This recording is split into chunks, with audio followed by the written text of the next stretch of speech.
tell you, and I'll give you a resource in a second, but here's 5 telltale signs you got a top performer. Here's what I look for. If they have a history of top sales performance, ranking first or second in their organization, and they've done that in every job. All right, so I want someone who's been in sales for their life, not somebody who was in sales for a little bit, like worked in retail, then took a job as an operations person, then was in inside. I want someone who's been in sales, they've been a top performer. One of my interview questions is, how many other sales reps were there in the organization? They say 5. Okay, 5. Did they rank you? They usually say no, although they probably did, right? Did they rank you? No, yes. I say, well, if they were to rank you, where would you rank? Were you always number 1 in sales, or were you number 2? Were you number 4, 5? Where were you? I was number 3. What they will sometimes, I was in the top. I was either, number 3 or number 1. It kind of floated. And the question is, why weren't you always number 1? And see what they say. And it'll tell you a lot about whether they blame their circumstances, blame their territory, blame their boss. Now, sometimes that is legit, and that's the part where you got to go a little bit deeper. But I want to see consistent sales performance. I want to see they were successful in a similar type of sales role, and they sold to similar clients. Because, for example, I have found that it's not impossible, but it's very hard for someone who was in retail to come in and start booking appointments. Because retail sales is someone who's worked in a car dealership is an entirely different experience than on the phone. They typically don't work out because it's a different sales environment. So for you guys, you want to see that they were maybe talking to CEOs. They were selling to your type of customer, even if it wasn't the same product. If they were selling to the similar customer, they can, that's what's most important is the customer and the type of sale. So I want to see that. I want to see they have a long tenure in a role. I do not want to see someone job hopping every 1 to 2 years. Now, for an appointment setter, you're going to see more of it because it's more of an entry-level role. And so I'm a little more forgiving. But if you are trying to hire a top salesperson, you don't want to see them every year, 2 years, especially months. If it's 8 months, and then they've been 8 months here, and they've been 1 year here, and then they've been 9 months here. I mean, that's not a good sign. Not a good sign. And if I even see that on a resume, I don't even interview them. I don't even bother because I don't want to see someone who's jumping around all the time. They have a history of career advancement. So if you, when you use I recommend top grading, they have a career history form, and that you ask them to detail out every job. What was their starting salary? What was their ending salary? And again, I don't know if this is legal in your state. It is legal in Tennessee. And they fill it out. And what I look for is I want to see someone who is consistently earning more at every job, because that shows that they are advancing. If they are flat and they've earned about the same amount of money for the last 10 years, do you know what that tells you? Their internal temperature of how much money they make is set at that amount.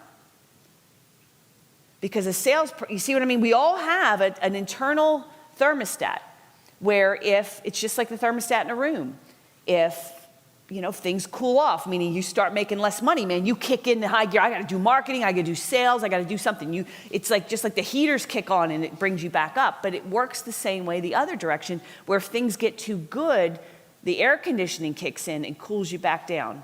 And so all of us have this internal thermostat set to, here's how much money I think I'm worth. And here's how much money I feel comfortable making. And you want to see a salesperson who's constantly earning up, not just flat. Now again, an appointment setter, it's a little more forgiving, but if you're looking for an account manager, someone who's going to be a hunter-closer, I want to see consistent upward potential. Their previous boss or managers confirms that they were a top performer. I'm telling you, this has saved me from more misery than I can tell you. And Bruce, stop grinning. I recently had someone that I almost hired. They were referred to me, did all the interview. I'd ask, I want to talk to your previous bosses. They said, no problem, right? Which is a good sign. Because if they start if you say, is there a problem there? No problem. I'll get them to call you. Okay, so I didn't see any. I was like, wow, this is great. I'm literally on the phone in a Zoom meeting, going over the comp plan, about to make this person an offer. That's how far, background check, drug test, whole 9 yards, right? Up on my second monitor pops a Slack message from Mike. Mike's like, whatever you do, don't hire so-and-so, right? I'm like, okay, I'm on the phone with them and I'm like, oh shit, like what's going on here? So what I did is I just said, I didn't make the offer. I just said, well, let me, think on it. I just put it on pause. I got off the phone. Come to find out, so the boss of the person he had worked for previously had gone to Mike because he knew Mike and he felt more comfortable, and he didn't want to get in trouble with the law because he didn't want to say anything bad about this guy because he was afraid because of a lawsuit. But he secretly came in a backdoor way and said, look, this guy is a white supremacist. There's documentation out there you don't want to hire. And sure enough, sure as shit, I found out that this guy was like a freaking white, I almost hired him. So the fact that I still shudder to think, but the fact that I went to the previous boss and said, hey, I'm about to make this guy an offer. Will you talk to me? Even though he wouldn't talk to me direct because he was afraid of getting in trouble, because he had to be careful because, you got to be careful. You say something about someone, they can turn around and sue you. So you got to be careful, but he still got the message. And by the way, if the boss won't even talk to me, that's a red flag. You know what I mean? Because they should be able to talk. So I talked to their previous boss, and I want to hear that they were a top performer. I want to hear the conditions under which they left. Because on the career history form, we ask, were you fired? Did you leave? Etc. I want to confirm the reasons that they left, because they lie. If you look back on that slide, the number one thing that they lie about is reasons for leaving, and second one being fired. So those are the top two things people lie about. So you got to figure that.